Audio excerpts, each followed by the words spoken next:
défendra ces amendements au passage. Voilà.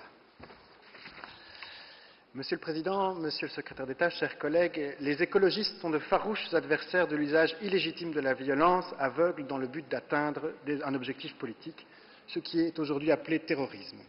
Cependant, la lutte contre ce fléau ne doit pas devenir un prétexte à l'adoption de lois annihilant nos droits fondamentaux. Le projet de loi dont il est question ici accorde des pouvoirs d'investigation très importants à la sûreté de l'État et aux services de renseignement généraux de l'armée. Ces méthodes sont de nature très intrusive pour la vie privée des personnes concernées. Il s'agit notamment d'observation dans les lieux privés, d'écoute téléphonique ou du contrôle du trafic Internet. Nous estimons bien sûr que les services secrets doivent pouvoir mener de telles investigations pour permettre de déjouer des crimes avant qu'ils ne soient commis. Les services secrets doivent alors mettre entre parenthèses les libertés individuelles des personnes soupçonnées, ceci au nom d'intérêt général.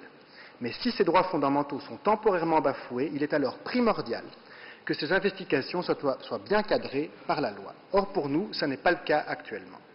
Les missions de la sûreté de l'État et des services de renseignement sont définies en termes très vagues, tant dans la loi initiale de 1998 que dans l'actuel projet de loi. Les motifs justifiant une investigation sont, par exemple, l'anarchisme, le nationalisme, être mentalement préparé à commettre un attentat ou l'ingérence. Des définitions laissant, pour nous, une trop grande part à la subjectivité.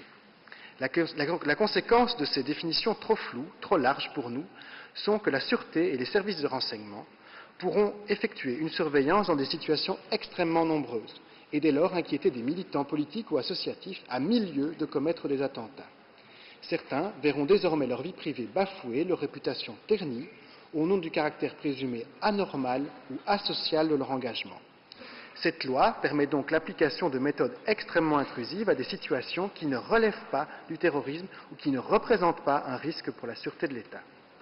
Ce fut le cas de militants altermondialistes liégeois, victimes d'écoutes injustifiées de la part de la police fédérale en vertu des méthodes particulières de recherche dont le Sénat s'est inspiré pour rédiger les méthodes de recueil, ce projet-ci, c'est-à-dire les méthodes de recueil de données dont pourra faire usage la sûreté.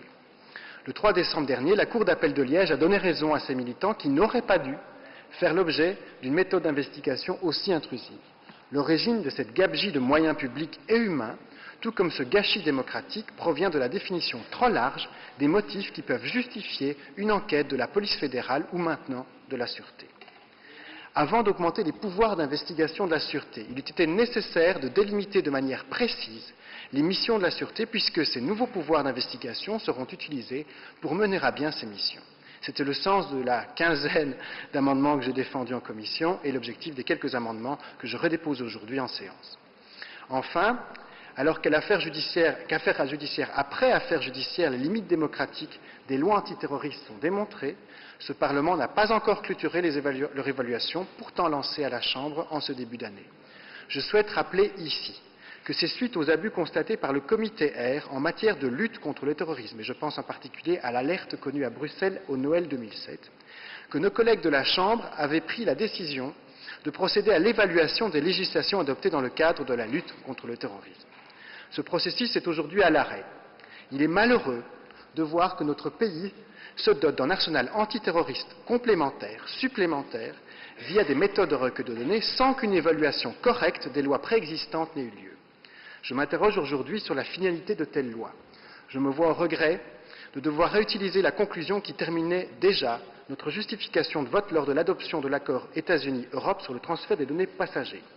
Je me recite. En adoptant de telles lois liberticides, ne sommes-nous pas en train d'atteindre les objectifs politiques des terroristes que ces lois sont justement censées combattre? C'est la raison pour laquelle, Monsieur le Président, Monsieur le Secrétaire d'État, Écolo votera contre ce projet de loi. Merci, Monsieur Ellings. De heer Sweden. Meneer Sweden, u heeft het woord.